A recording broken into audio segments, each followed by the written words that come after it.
Oh boy, nothing quite like Chlortox. Oh. Oh, yeah, I'll like kick the shit out of him.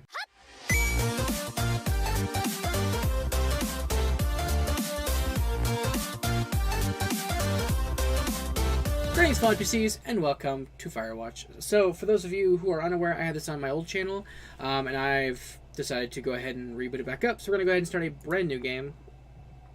For those of you that are curious, I'm not feeling all that great, so apologies ahead of time if I seem a little out of it. I'm presented by Campo Santo. It's also kind of like a Telltale game in the sense of decisions I make kind of affect stuff further out. So I have to be very careful in the decisions that I make. Boulder, Colorado, 1975. This first part of it's obviously going to be a just me reading stuff and then a little bit of gameplay. So you see Julia. She's about your age, late 20s, laughing with well-dressed professors and grad students from nearby CU Boulder. You, Henry, are out drinking with your pals. You approach her. You are drunk. So, what's your, major, or you're pretty. Let's go with you're pretty. You're pretty, she says coolly. You are not. You are a future hangover. What? You reply confused. Someone should buy you a cheeseburger, she says. She flags down a waiter, and 1 week later, you are Julia's boyfriend. And this is where I get to use bits and pieces of gameplay. I'm gonna pick this up. Scusi. Oh, hello. Huh, which one is my truck? Gee, I wonder, is it this? This is my truck. Clearly, this is my truck. We just go ahead and chuck stuff in the back here, and, oh, wait. Decisions. Oh, wait, I wonder, I've never actually gone up. Never gone up over here. Let's do some exploring, shall we? Oh, it's fenced off. Really? Oh, well. I guess I'm gonna have to go back and get in the truck.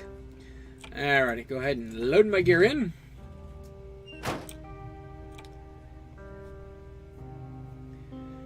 You date for over a year. She drives you absolutely nuts. It's great. You move in, you share an apartment near the school with a view of the mountains. You two drink beer out on the deck. You drink beer just about anywhere. Life is good. Julia wants to get a dog. There's a scruffy, undersized beagle. Julia is in love. She wants to bring it with her to class. There's also an intimidating but gentle-eyed German shepherd. Nothing bad would ever happen to Julia while she walks this dog. It is badass. Let's go ahead and get the beagle. And we'll name the dog Bucket. Bucket's a good boy. And a week later, you've totally forgotten about the other one. Julia loves him. You love him too. 1979. You talk out on the deck. It's summer. 9:30 p.m. and the heat still radiates off the high desert. What do you think about kids, she asks. Kids? They're not very smart. Or good at much. I'm saying if you and I have a couple little idiots. That would be pretty good. Or one day, why rush? We're going to go with, that would be pretty good. In that case, we should probably get married. Yeah, I would like that, you say. These kids are going to be screwed up enough. It's probably best that their parents are hitched. You say she's absolutely right. Slamming my car door. Thoroughfare trailhead. No fireworks. Thoroughfare trailhead is not recommended for inexperienced hikers. Watch out, there be bears. Don't forget to check in. And nice little map of the area. Am I allowed to be in here? Pretty sure I'm allowed to be in here. Can I? Nope. Guess I can't have it. Like I said, it's very cinematic in the sense that like Abzu was. It's very beautiful scenery. It's a Thursday night, and Julia is 4 hours late. She doesn't call. You're worried and getting angrier by the minute. She walks in after you've gone to bed. She's not quite drunk, but she's clearly been having a fun time. You fight when she gets between the sheets. You get mad or you ignore her. I've done this option a couple of times. Let's try getting mad. You call her an inconsiderate asshole. She tells you to fuck yourself and not to be such a baby. You call her selfish. She knows you mean it, and it hurts her feelings. Unfortunately. 1981. Julia still likes to draw. She draws plants for her research. She draws all the places you go. She draws you. You pose and flex like He-Man, or you frolic like a Victoria's Secret model. We are going to pose and flex like He-Man. You look awesome. Of course. And this lovely pink and orange sky. Like I said, oh, look at them God rays. All of them's God rays. I mean, look at it. It looks amazing. Hoping I was pointing the right corner. Was I? Yeah, I was good. 2 forks. Fire hit. So 8 more miles. Oh boy. Spacebar to climb over obstructions. Hop. Look at that sun. 1982. During the summers, you and Julia enjoy a walking bucket at night. There's a festival in town. It brings in folks from faraway places. One of them tries to mug you with a knife. Bucket gets kicked. Fuck! Dog! Julia yells, and she gets flustered and has trouble speaking when she is stressed. You confront the attacker. We shall beat his goddamn face in. Your arm gets cut up, but you beat the guy to a pulp. You don't feel very tough. You cry your eyes out before the cops show up. Julia asks to take the different path from that day forward. You say okay. You don't want to go that way either. From then on, you walk by the river. Plans to have kids get waylaid by work. Julia gets offered a job at Yale. Yale is in Connecticut, 2,000 miles away. It's a great job, Associate's Department Chair. She wants to move. You absolutely do not. Convince her to not take the job or agree if she commutes back and forth. We will commute back and forth. You ask her if she'll commute back and forth. She doesn't want to move to Connecticut. You don't want to move to Connecticut. She says that'll be hard, but she'll do it if you won't move. You tell her not to pass it up if it's what she wants. She agrees. She flies back to Boulder 3 times each semester. Julia sent home from Yale. Oh, it's 1985. Julia sent home from Yale on paid leave after having an episode. She lost it on a colleague for borrowing books that were important for her research. She didn't remember she had happily loaned them to him just 2 days prior. She was found crying in a stairwell. You say that maybe you guys should talk to someone about it. You make macaroni and drink wine and try to forget. We're going to go ahead and talk to somebody about it. After seeing multiple doctors and having many tests, they are worried that Julia might have suffered from early onset dementia. She is 41. You both decide to keep it a secret for now.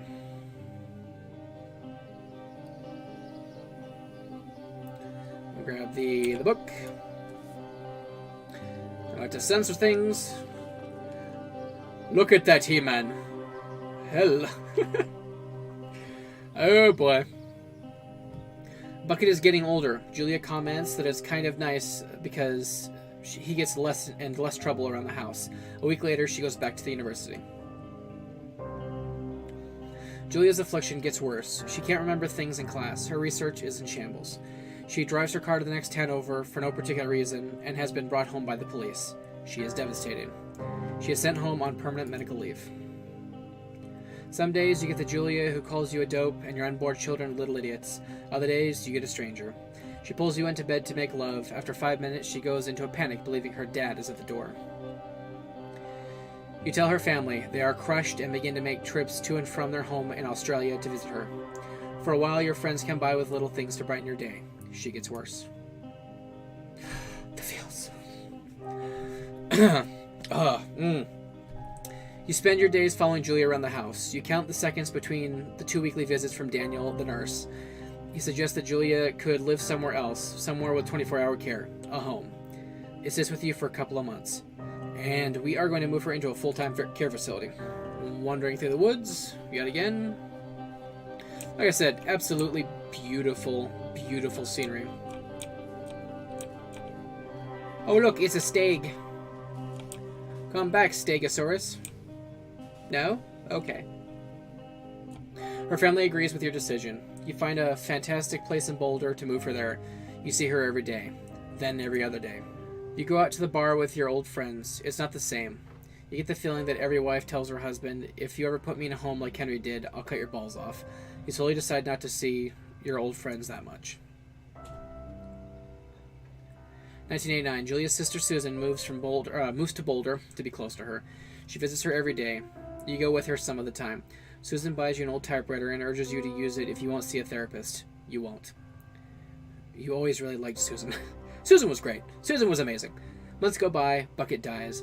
Julia doesn't remember him when you tell her. Sometimes it takes her a minute to lock in on you. In the back of your mind, you believe it's because you see her less and less. And seeing her less and less makes her forget you more, you think. Summer is coming, and you see an ad in the paper for a job. You take it.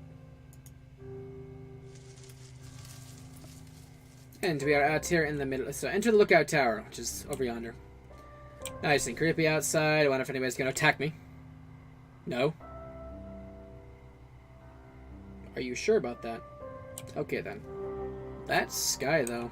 That's skybox, though. That's beautiful full moon. And like I said, amazing scenery in this game. It's one of the things that actually drew me into playing it. You see out for miles upon miles. Upon miles upon miles.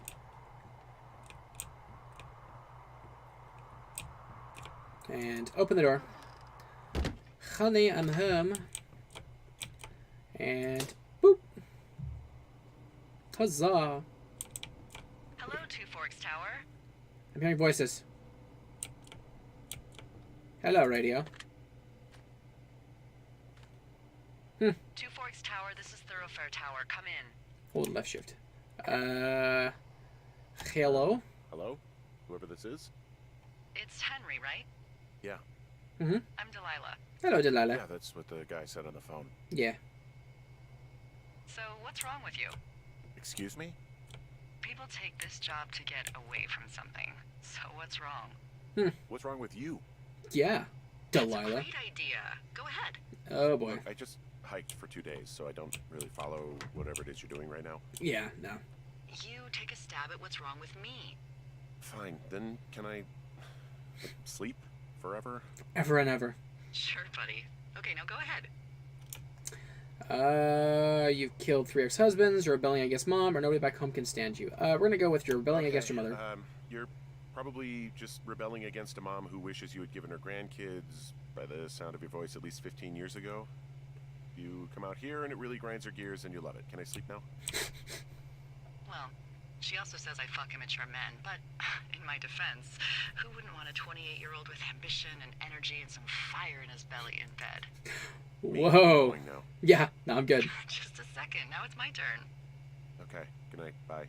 Let's see. I don't know anything about you. I say you got fired from your job and have finally decided to write your novel. That's the sort of bullshit reason you'll find a man out in the woods. Good night. Welcome to the job. Woo. Clack, clack, clack, clack, clack.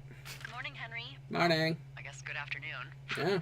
You probably slept like a rock. Anyway, there's still a few hours of daylight to get some work in. I can see you at your desk, so call me when you're ready. That's me, and that's my wife. Alrighty, so we are gonna go ahead and wait. Can I do the thing? Guess I can't do the thing.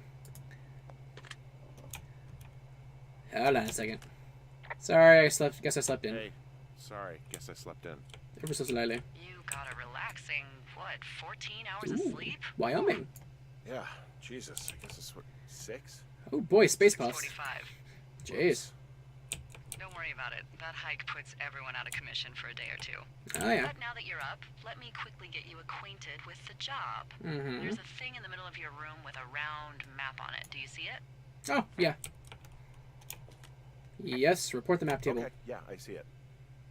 This is the Osborne Firefinder, invented in 1914 by W.B. Garfield. Garfield. Osborne. You use this to spot, you guessed it, What the fuck? What is it? Nothing. You use this to... Oh, fuck me! Good God, Whoa. language, lady. Yeah, no kidding. Out This your is a west-facing Christian window. video. Are you seeing what I'm seeing? Confirm. Are You- those fucking fireworks? Use N to compass. West window. Oh, yep, those are fireworks. Whoa, that's not legal, right? No. Yeah. You need to get down there right now and stop them. Fire danger is through the fucking roof. Is Jeez. that really my job? Uh-huh. Your job is whatever I say it is. Look, the closest ranger is like 2 days away. Go down there and set him straight. Oh boy, nothing quite like Chlortox. Oh, Can handle that? Oh, yeah. I'll, like, kick the shit out of him? Kick the shit out of him, sort of straight? I could do that. No. Jesus, no. I could... What? I'm not a cop. It's not like I've got a rule book over here. Yeah. Just make sure they don't do it again. All right. Take their shit. All right, fine. Don't feed anyone a knuckle sandwich. Oh, come on. Get going. You'll probably need a rope to get down the shale between you and the lake, if I remember right. There should be one in the supply box on the way. The code is 1234. Wait, what? It's actually that for all of them. Oh boy. That's secure. Sure. Shut up. It's the kind of password somebody would put on their luggage. But yeah, that'll be everything for this episode. Hope you guys enjoyed. Next episode, I will go ahead and save the game. Save here. Alrighty. But yeah, that'll be everything for this episode. Hope you guys enjoyed. I will be continuing through this entire series. This isn't going to be one of those like 3-episode things, then I'll stop. I'm going to be finishing up the entire game. Last time I posted it, I got about 8 or 9 episodes in, and that was about the halfway point of the game. So, but yeah, hope you guys enjoyed. And as always, be kind to your local NPCs, and I'll see you guys next time. Peace. Bye-bye.